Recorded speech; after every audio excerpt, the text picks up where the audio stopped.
Engagement between the United States and Nigeria has reportedly accelerated since President Trump redesignated Nigeria as a country of particular concern late October over the severe religious freedom violations in that country. And the U.S. Undersecretary of State for Political Affairs, Allison Hooker, is currently in Nigeria. In fact, she met with government officials yesterday. And after that, she said the U.S. and Nigeria have made tremendous strides together in our partnership to better protect vulnerable communities in Nigeria. Well, so could Nigeria be nearing a turning point? Well, joining me now to discuss this is Brad Brandon. He's the founder and CEO of Across Nigeria, who actively serves in foreign mission fields, including high-risk, highly persecuted areas like that in northern Nigeria. Brad, welcome back to Washington Watch. Great to have you with us. Thanks, Jody. Good to be on with you. Well, listen, while Undersecretary Hooker's remarks are certainly encouraging and very much welcome, there's even been more violence against Christians in Nigeria as recent as this week with the kidnapping of some 170 people from a church.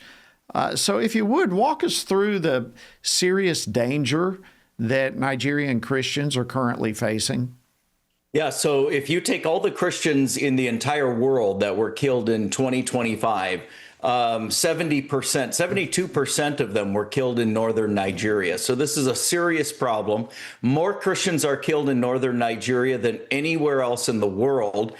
60,000 Christians have been killed since 2009, and there's 3.5 million people in IDP camps, internally displaced persons camps. Means that their homes have been destroyed by the violence, their villages have been burned by the violence. They've been left with nowhere to go but to be thrust into the horrible conditions of these IDP camps, where there's shortage of food, shortage of clean drinking water, medical care, and the essentials for life. The camps are horrible. I've been to thousands of these camps, and the conditions are horrendous. And that's the conditions that the Christians that survive, that live through the attacks, are often thrust into those IDP camps and into those conditions. They're second-class citizens. Most of northern Nigeria is controlled by Sharia law. Under Sharia law, under the blasphemy doctrines, if you're a Muslim and you convert to Christianity, or you're from a Muslim family and you convert to Christianity, that is a crime punishable by death. And we often go in and extract people out of those situations because their lives are under imminent threat. So that's some of the conditions that Christians are living in northern Nigeria right now. It really is a horrifying situation, and yet in the midst of the reality, the Nigerian National Security Advisor, Nuhu Ribadu, said that their government there in Nigeria remains committed to strengthening justice for affected communities. So based on what you're seeing and hearing, what you just shared with us, are there some specific areas where the Nigerian justice system is currently failing to protect those who are facing religious persecution? I question that commitment. I don't see any areas where they are striving to do anything. I've been working in these conditions for 10 years. This genocide has been happening for over 15 years. They don't even admit that there's a genocide or a targeting of Christians happening in northern Nigeria. In fact, it was the foreign affairs minister of Nigeria who just recently said that nothing could be further from the truth that Christians are being targeted. Well, I've seen it. I've lived it. I've stood at the mass graves of friends of mine who've been buried. I've carried the bodies of friends of mine who've been killed, pastors who work for our organization. They outright admit that they're deny that there is a Christian persecution. And if you can't admit it, then you can't condemn it. And how can you help Christians in northern Nigeria when you're not even willing to admit that they're being targeted? So I strongly question this commitment that they have to helping Christian communities. So what do you think when our Undersecretary Allison Hooker says that tremendous strides are being made? Does that bring you some encouragement? What are you hoping ultimately comes of the talks that are taking place between the U.S. and the Nigerian government?